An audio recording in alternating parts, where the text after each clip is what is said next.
आज से करीबन 4500 साल पहले इजिप्ट में एक ऐसा अजूबा बनाया गया जो ह्यूमन एंड साइंटिस्ट को भी हैरानी में डाल देता है। ये है the great pyramid of Giza.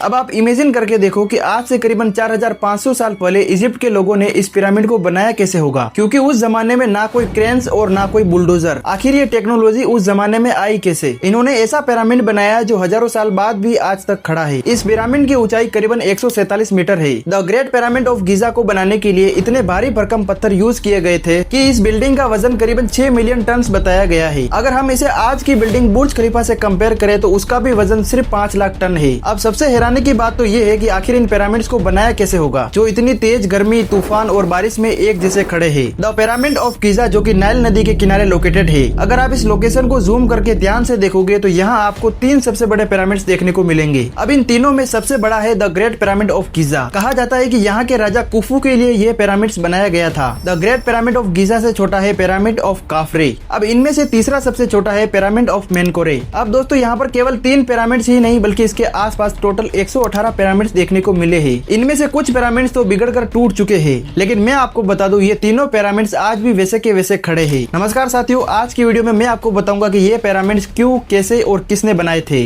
क्योंकि इन पिरामिड्स को लेकर द मोस्ट पॉपुलर क्वेश्चन है आखिर इन पिरामिड्स को एलियंस ने बनाया या फिर इंसानों ने। और आज आपको इस वीडियो में सभी सवालों के जवाब मिल जाएंगे। वीडियो में आगे बढ़ने से पहले वीडियो को लाइक और चैनल को सब्सक्राइब जरूर करना। चलिए without wasting any time video को स्टार्ट करते हैं।